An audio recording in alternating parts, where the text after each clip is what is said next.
अस्सलाम वालेकुम नाज़रीन, सियासत टीवी के प्राइम टाइम में आप सबका तहदील से इस्तकबाल है। मैं हूं फरजान अहमद। सबसे पहले पेश है प्राइम टाइम की हेडलाइंस। रंगारेड्डी में बहरिया के दूसरे VLF राडार स्टेशन का इफ्तिताह। मुल्क की सलामती पर कोई समझौता नहीं, वज़ीर दिफा राजनाथ सिंह को रेवंत रेड्डी ने दिलाया यकीन। सोशल मीडिया के जरिए कांग्रेस हुकूमत को बदनाम करने की कोशिशें। PRS पर सदर तेलंगाना कांग्रेस महेश कुमार गौड़ की सख्त तनकीद। कहा, कांग्रेस पार्टी ने सिर्फ 9 महीनों में किए बड़े पैमाने पर तकर्रुरात।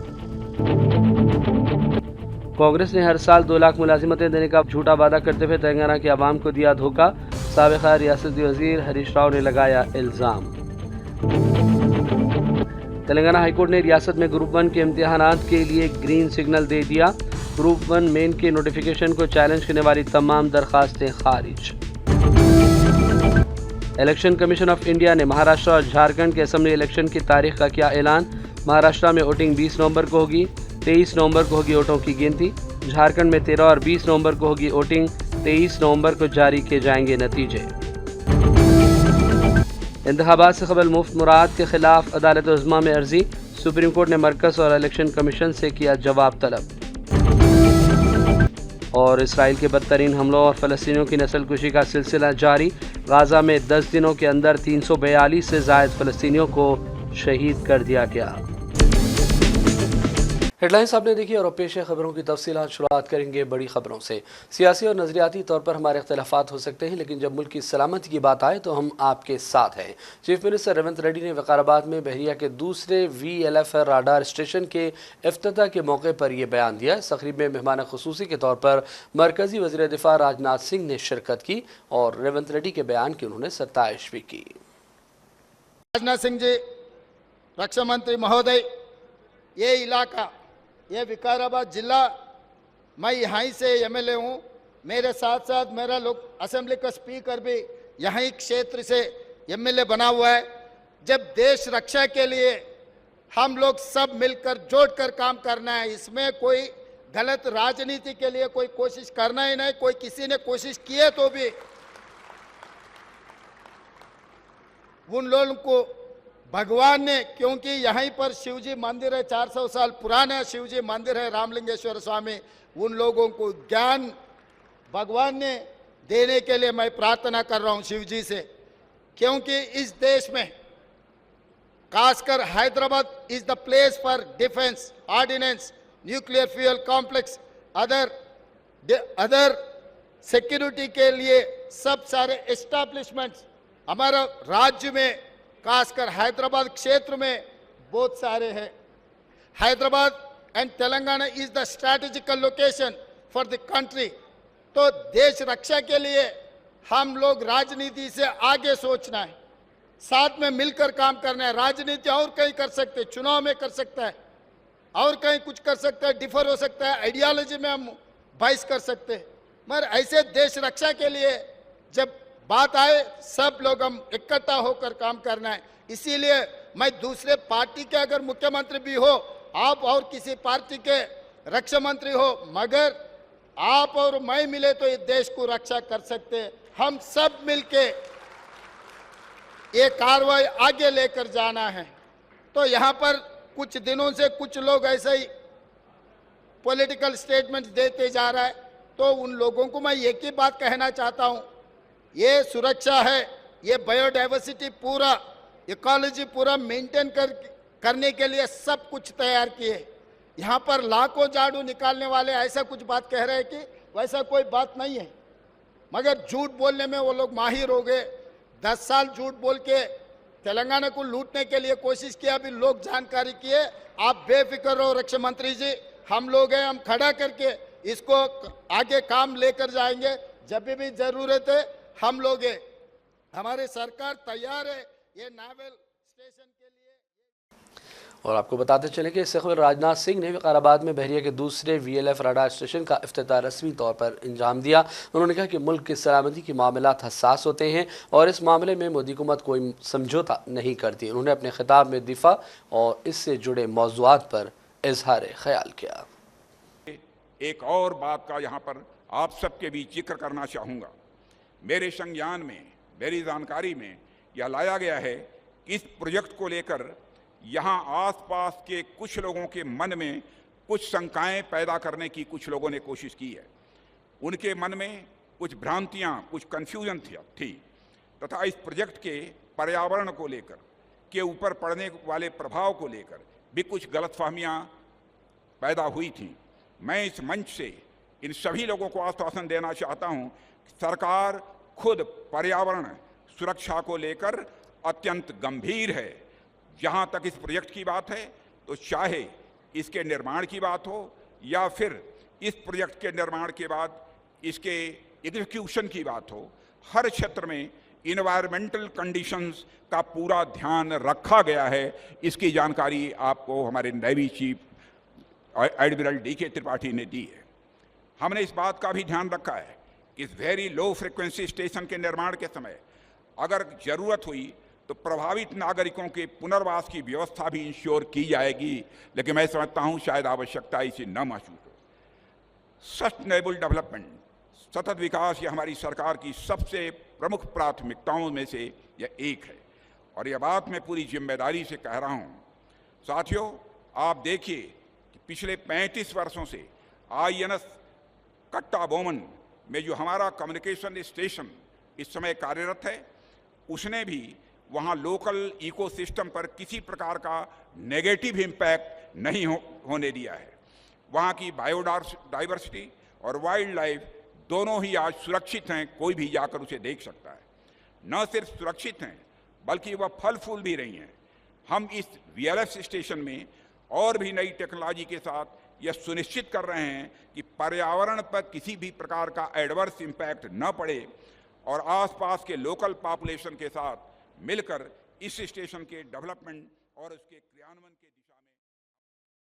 सदर प्रदेश कांग्रेस कमेटी महेश कुमार गौड़ निजामाबाद में कांग्रेस भवन में आज प्रेस कॉन्फ्रेंस की। उन्होंने BRS पार्टी पर सख्त तनकीदें की और कहा कि सोशल मीडिया के जरिए कांग्रेस हुकूमत को बदनाम करने की कोशिशें की जा रही हैं। उन्होंने भी कहा कि 10 साल BRS दौर हुकूमत में सिर्फ 30,000 मुलाजिमतों पर तकर्रुरात किए गए। कांग्रेस पार्टी के सिर्फ 9 महीने के इख्तिदार के दौरान 45 से 50,000 जायदादों पर तकर्रुरात हो चुके हैं। उन्होंने कहा कि हुकूमत की जानिब से जारी करदा GOs पर भी एतराज़ात किए जा रहे हैं, जबकि तेलंगाना कांग्रेस हुकूमत तमाम शोबों में बेहतर अंदाज में काम कर रही है।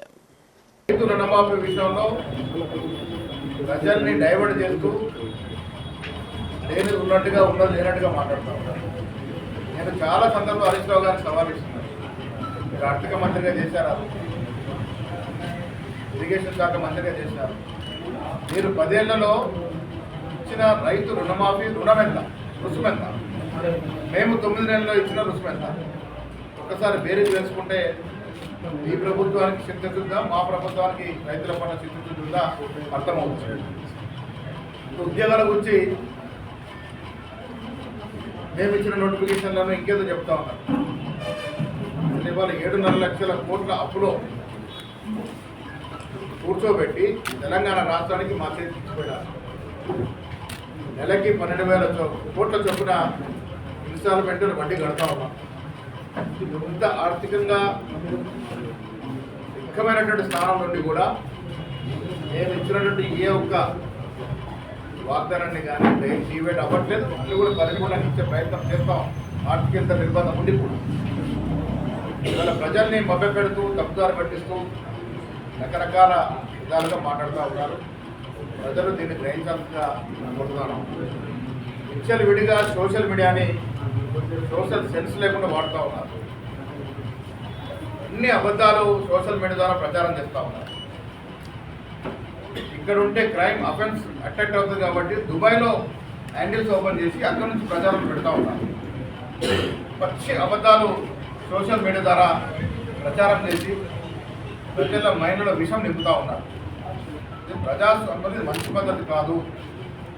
హరీష్ రావు, కేటీఆర్ ఇది తాత్కాలికంగా మీకు ఆనందాన్ని ఇస్తుందేమో కానీ దీర్ఘకాలికంగా మీకు నష్టపోతారు. ప్రజలు వాస్తవాలు గ్రహించుకున్నప్పుడు మీ స్థానం ఎక్కడ साबिक़ रियासती वज़ीर टी हरीश राव ने इल्ज़ाम लगाया कि कांग्रेस ने हर साल 2 लाख मुलाजिमतें देने का झूठा वादा करते हुए तेलंगाना के अवाम को धोखा दिया। हरीश राव ने कहा कि पेशरो के CR हुकूमत ने इंतखाबात से पहले 30,000 खाली जायदादों पर तकर्रुरात की राहें हमवार की थी। तेलंगाना हाईकोर्ट ने रियासत में ग्रुप 1 मेंस के इम्तहानात के लिए ग्रीन सिग्नल दे दिया। हाईकोर्ट ने ग्रुप 1 के नोटिफिकेशन को चैलेंज करने वाली दरखास्तों को खारिज कर दिया। इस तरह अब ग्रुप 1 के मेन इम्तहानात इस महीने की 21 तारीख से शेड्यूल के मुताबिक मुनक़िद किए जाएंगे। तेलंगाना में DSE 2024 के जरिए मुंतखब उम्मीदवारों की पोस्टिंग के लिए काउंसलिंग मुलतवी कर दी गई। महकमा तालीमात ने ऐलान किया कि रियासतगीर सतह पर असातिज़ा की जायदादों की काउंसलिंग तकनीकी वजूहात की बिना पर मुलतवी की गई है। नई तारीख का जल्द ऐलान भी कर दिया जाएगा। ताहम ताज़ा इत्तलात के मुताबिक तकनीकी खराबी को दूर कर लिया गया है। हैदराबाद और सिकंदराबाद में खानगी इमारतों में वाक़ सरकारी स्कूलों को तवील अरसे से किराया न मिलने पर इमारत के मालिकान ने स्कूलों को मुकफ़ल करने की धमकी दी। इन इमारतों के मालिकान ने कहा कि उन्होंने अपने मकानात उर्दू, तेलुगु और अंग्रेज़ी मीडियम स्कूलों को भी किराए पर दिए, लेकिन हुकूमत की जानिब से किराया अदा करने में ताख़ीर हो रही है और ये मामला 2 साल से ज़्यादा अरसे से जारी है। किराए की अदामगाही के बायस हुकूमत को मालिकान के लाखों रुपये अदा करने हैं। खानगी इमारतों में वाक़ सरकारी स्कूलों के मालिकान ने कहा कि deputy educational officer, deputy inspector of school, DO Hyderabad को भी बहरा इस मसले की जानिब तवज्जो दिलाई गई, लेकिन इस सिलसिले में कोई कार्रवाई नहीं हुई। खानगी इमारतों में वाक़ स्कूलों के मालिकान का रद्द-ए-अमल एक ऐसे वक्त में आया जब भूपालापल्ली डिस्ट्रिक्ट माइनॉरिटी रेजिडेंशियल स्कूल और सूर्यापेट ज़िला के हुजूर नगर असम्बली हल्के में वाक़ तेलंगाना माइनॉरिटी रेजिडेंशियल स्कूल के मालिकान ने तवील अरसे से किराया न देने पर अपनी इमारतों को लॉक कर दिया है। रियासती वज़ीर पूनम प्रभाकर ने इस मामले का सख्त नोट लिया, मीडिया से बातचीत भी की है। అందరం కూడా మళ్ళీ అక్టోబర్ 6 లోపు కనుక ఇవ్వలేకపోతే అక్టోబర్ 14 వేచి చూసి కిరాయి ఇవ్వని పక్షంలో మేమందరం యాజమాన్యం అందరం కలిసి ఓనర్లందరం కలిసి కట్టుగా నిర్ణయం తీసుకొని 14 తారీఖు లోపల కిరాయి కనుక చెల్లించకపోతే 15వ తారీఖు నుంచి అన్ని స్కూళ్ళ యాజమాన్యాలకు సంబంధించి బిల్డింగ్లకు మైనార్టీ వారికి అయితేంది, BC వారికి అయితేంది, SC ST స్కూల్ అన్ని యాజమాన్యం అందరూ కూడా మూకుమ్మడిగా నిర్ణయం తీసుకొని అన్ని బిల్డింగ్లకు తాళాలు వేసి మా యొక్క నిరసన తెలియజేస్తున్నాం. ఇప్పటికైనా మా యొక్క బాధలు, ఇబ్బందులు అర్థం చేసుకుని మేము కట్టాల్సిన అప్పులకు మాకు చాలా EMIలు జరుగుతున్నాయి. దాంతోపాటు వడ్డీలు కట్టలేకపోతున్నాం. తర్వాత బిల్డింగ్ సంబంధించిన ఏ ఒక్క రిపేర్ ఉన్నా కానీ మేము ఎమ్మటే స్పందిస్తున్నాం. ఎన్ని రకాల స్పందించినా కానీ మాకు రావాల్సిన కిరాయి బకాయిలు రాక మేము చాలా ఇబ్బంది ఎదుర్కోవడం జరుగుతుంది. దయచేసి ప్రభుత్వం అందరికీ విన్నవించుకునేది ఏంటంటే మా యొక్క కిరాయిలు తొందరగా బకాయిలు చెల్లించి మాకున్న ఇబ్బంది తొలగించాలని. पंचायत राज की वज़ीर सिताका ने माजूरीन के लिए जॉब पोर्टल का आगाज़ किया, जिससे माजूर अफराद को नौकरी मिलने में मदद होगी। सिताका ने इस मौके पर ख़वातीन की भलाई के लिए महकमे में 10 अफराद को तकर्रुनामे भी दिए। उन्होंने कहा कि खानगीदारों को भी चाहिए कि माजूर अफराद को तरजीही बुनियादों पर रोज़गार फराहम करें। माइनॉरिटी इंटेलेक्चुअल फोरम वरंगल के ज़ेर-ए-इत्तिमाम तहनीती तकरीब मुनक़्क़िद की गई, जिसमें न्यूज़ एडिटर सियासत जनाब आमिर अली खान को MLC बनने पर मुबारकबाद दी गई। इस तकरीब की सदारत डॉक्टर अनीस अहमद सिद्दीकी ने की, जिन्होंने आमिर अली खान की खदमात की सताइश की और कहा कि उनकी सहाफ़ती और समाजी खदमात गैर मामूली हैं। इस प्रोग्राम में मेहमान ख़ुसूसी की हैसियत से सैयद शाह गुलाम अफजल बयाबानी और मारूफ खुसरो पाशा ने भी शिरकत की और आमिर अली खान की कामयाबी को अक़लियती तबक़े के लिए एक अहम संग-ए-मील करार दिया। उन्होंने कहा कि सियासत अखबार के ज़रिए आमिर अली खान ने हमेशा महरूम तबक़ात की आवाज़ को हुक्काम तक पहुँचाया और अक़लियतों के मसाइल को हल करने में अहम किरदार निभाया है। रोजगार, बेरोजगारी और इफरात ज़र या माशी तौर पे पसमानदगी या माशी तौर से परेशान जो लोग हैं उनके बहुत संगीन हालात हो रहे हैं। आप दिन ब दिन अगर देखेंगे तो फ्यूचर जो नया रुझान पैदा हो रहा है उसमें ये बताया जा रहा है कि खाने की पैदावार में भी खिल्लत आ सकती है। इसके अलावा सेहत के ताल्लुक से अगर हम बात करेंगे तो सेहत से रिलेटेड कोविड आके चले गया, लेकिन कोविड गया तो नहीं बोल सकते, फिर से दूसरे वेरिएंट बन के यहाँ पे आ रहे हैं। अगर एक और झटका ऐसा लगा तो ऐसे बहुत सारे लोग हैं। ऑलरेडी ये कहा जा रहा है कि कोविड जो 2 साल में आया उसमें पूरी दुनिया में, हिंदुस्तान की बात नहीं है, पूरी दुनिया में जो लोग फाका कशी से मर रहे हैं या फाका कशी की ज़िंदगी गुजार रहे हैं उसका तनासुब काफ़ी बढ़ गया है।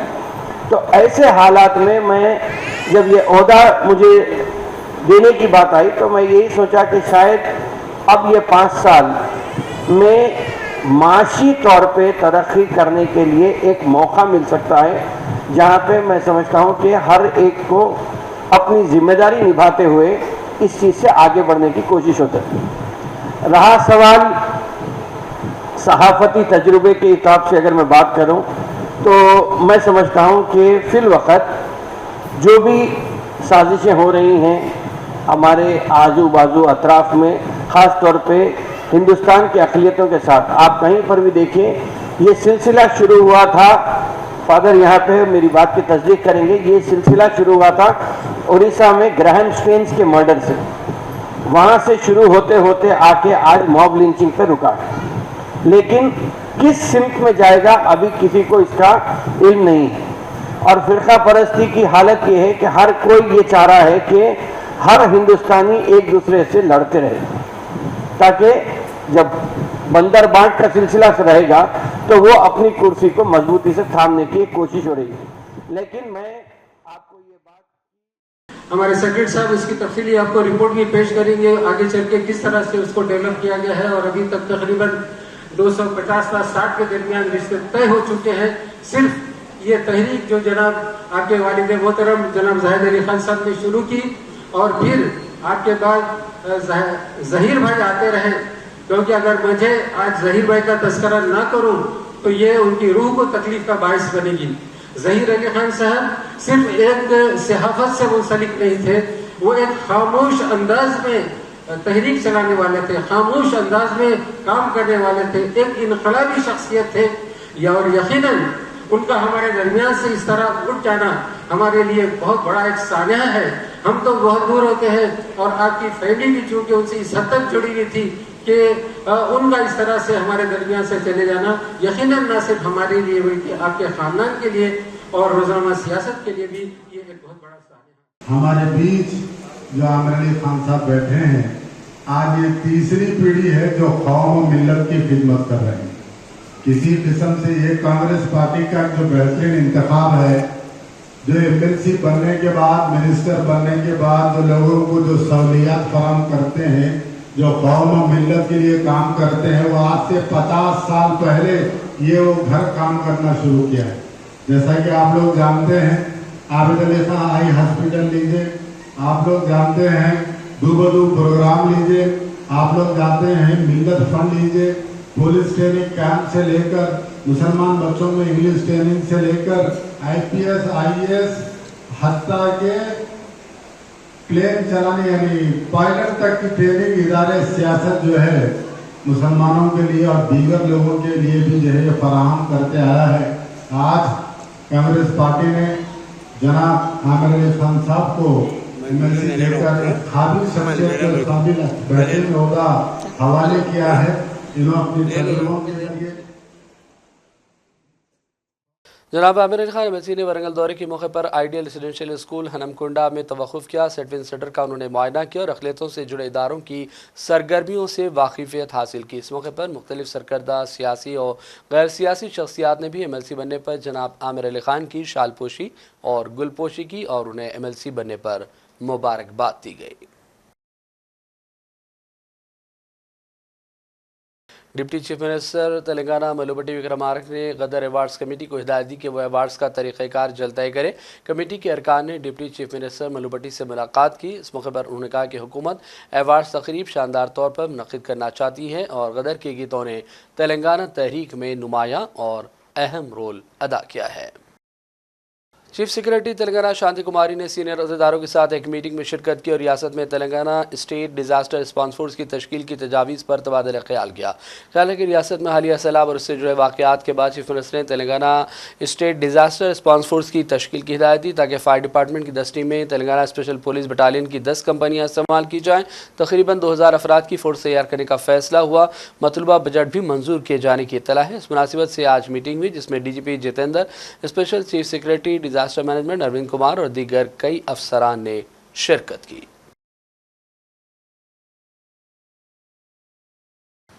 मौलाना आज़ाद नेशनल उर्दू यूनिवर्सिटी फ़रोग़ इंसानी वसाइल ग्रुप प्रोग्राम्स के लिए उर्दू में इंजीनियरिंग की किताबों की तैयारी करते हुए हिंदुस्तान में एक नई और शानदार तारीख़ रकम कर रही है। इस प्रोग्राम की सदारत Professor Syed Ainul Hasan vice chancellor Urdu University ने की। प्रोफेसर सुलेमान सिद्दीकी साबिक़ वाइस चांसलर उस्मानिया यूनिवर्सिटी और प्रोफेसर सैयद इम्तियाज़ हुसैन AMU ने मेहमान एजाज़ी की हैसियत से शिरकत की।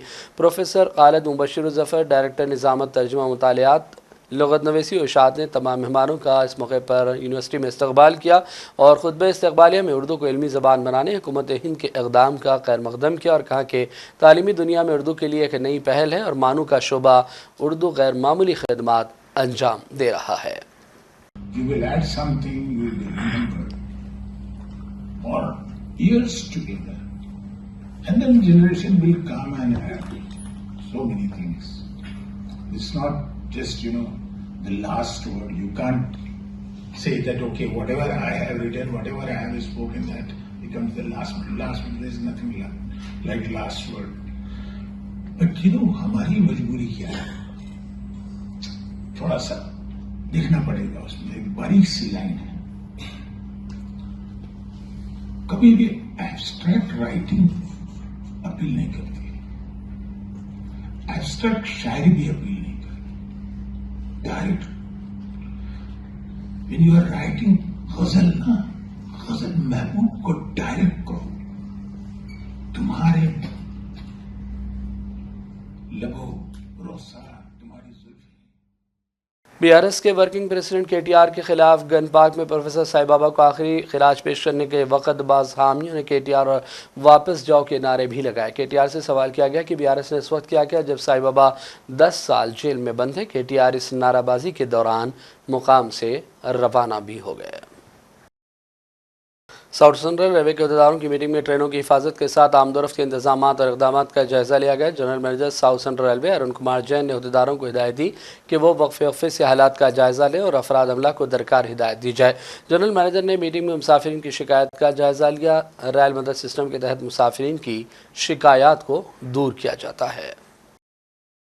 तेलंगाना में रवां साल शानदार बारिश के बाद जुड़वा अभी ज़खायर हिमायत सागर और उस्मान सागर की सतह मुकम्मल सतह पर पहुंच गई. वाटर बोर्ड हुकाम ने हिमायत सागर और उस्मान सागर डैम से मूसा नदी में पानी छोड़ा है. हिमायत सागर की 10वीं गेट को 1 फीट तक उठाया गया जबकि उस्मान सागर के 2 गेट उठाकर पानी का अखराज किया जा रहा है. वाटर बोर्ड हुकाम ने अवाम से कहा है कि वो मूसा नदी कैशमेंट एरिया में जाने से एहतियात करें.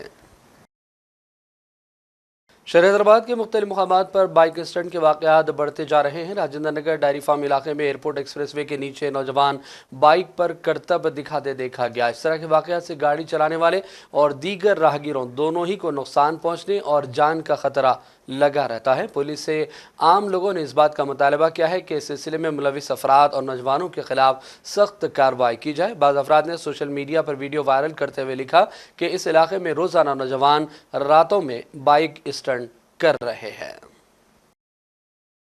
पुराने शहर हैदराबाद के फलकनुमा पुलिस स्टेशन में प्रेस कॉन्फ्रेंस का इनेकाद अमल में लाया गया. पुलिस ने मीडिया को बताया कि बच्चों के अगवा के हवाले से एक टोली को पुलिस ने गिरफ्तार कर लिया है. ये किडनैप का हादसा हल करे सो है फलकनुमा पुलिस स्टेशन में, जो इमीडिएट रेस्पॉन्ड होके जो किडनैप हुआ है उसको रेस्क्यू करे सो केस है.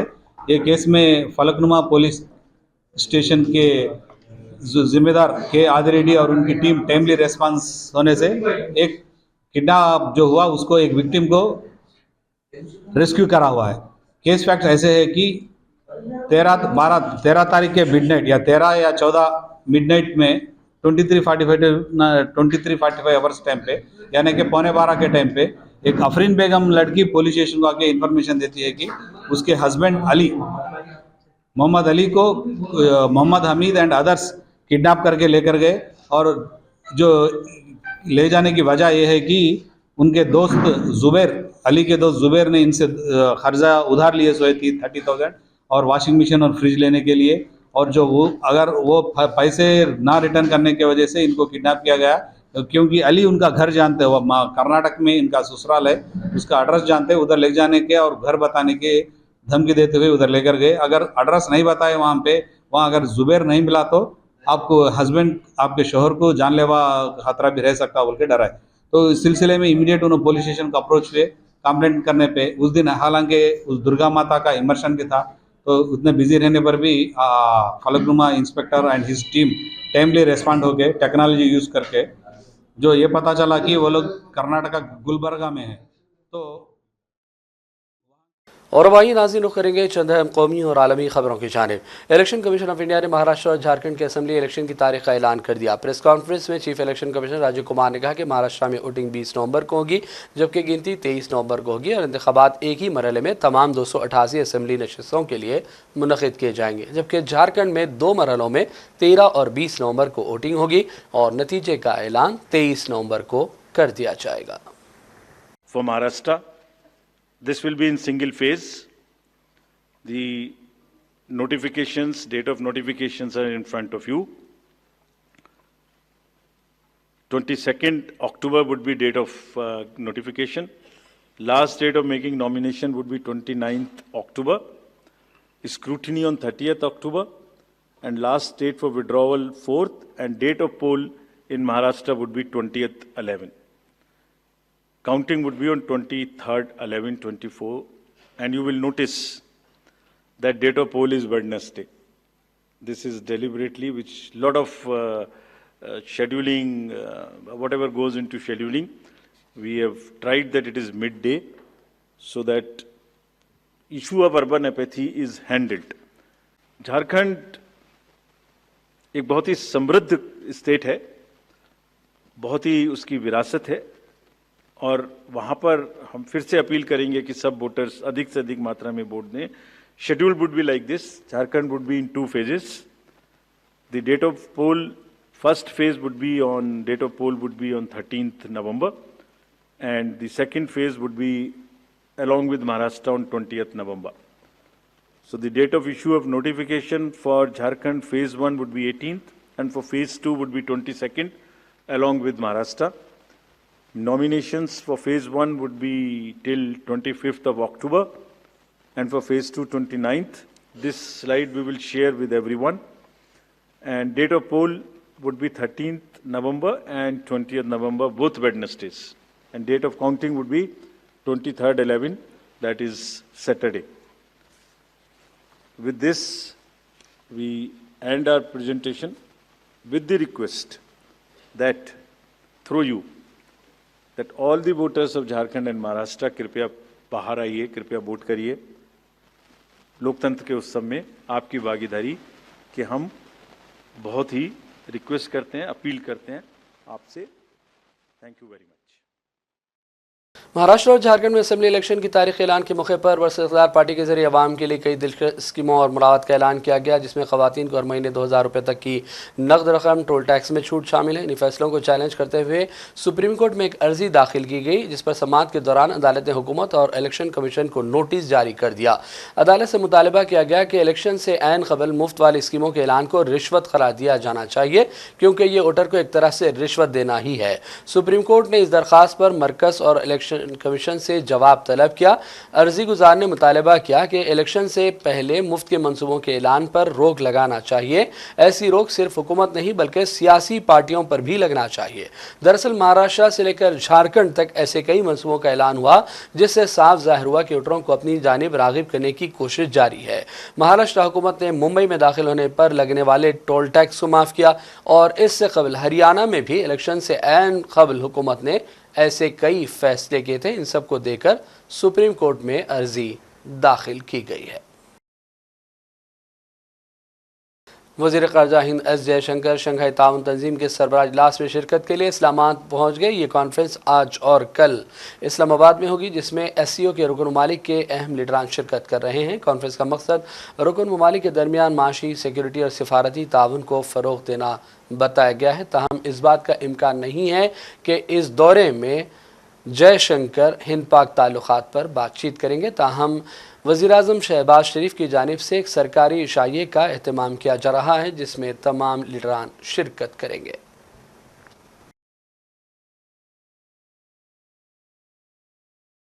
और बात करेंगे फ़लस्तीन के हवाले से. काबिज़ इसराइली फ़ौज मुसलसल झूठ बोल रही है और शुमाली गज़ा में आटा लाकर रायमा को गुमराह करने की कोशिशें जारी है, जबकि दरअसल मुनज़्ज़म फाका कशी और होलोकास्ट का सिलसिला जारी रखा गया है.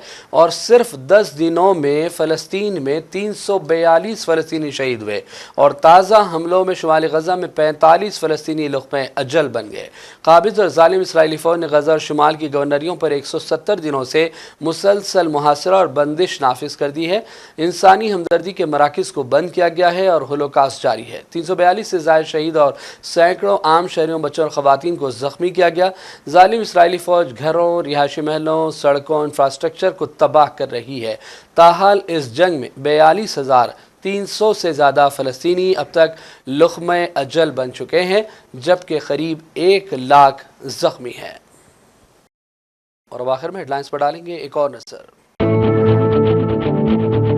रंगारेड्डी में बहरिया के दूसरे VLF राडार स्टेशन का इफ्तिताह. मुल्क की सलामती पर कोई समझौता नहीं, वजीर दिफा राजनाथ सिंह को रेवंत रेड्डी ने दिलाया यकीन।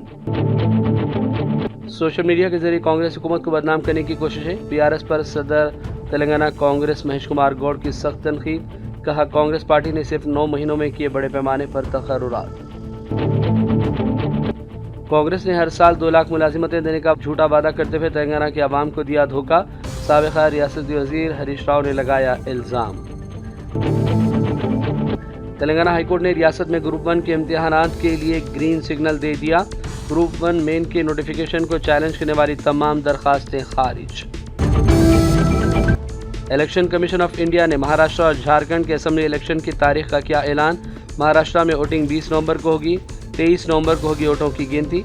झारखंड में 13 और 20 नवंबर को होगी वोटिंग, 23 नवंबर को जारी किए जाएंगे नतीजे। इंतखाबात से कबल मुफ्त मुराद के खिलाफ अदालत उज़्मा में अर्जी, सुप्रीम कोर्ट ने मरकज़ और इलेक्शन कमीशन से किया जवाब तलब। और इसराइल के बदतरीन हमलों और फ़लस्तीनियों की नस्लकुशी का सिलसिला जारी। गाज़ा में 10 दिनों के अंदर 342 से ज़ायद फ़लस्तीनियों को शहीद कर दिया गया।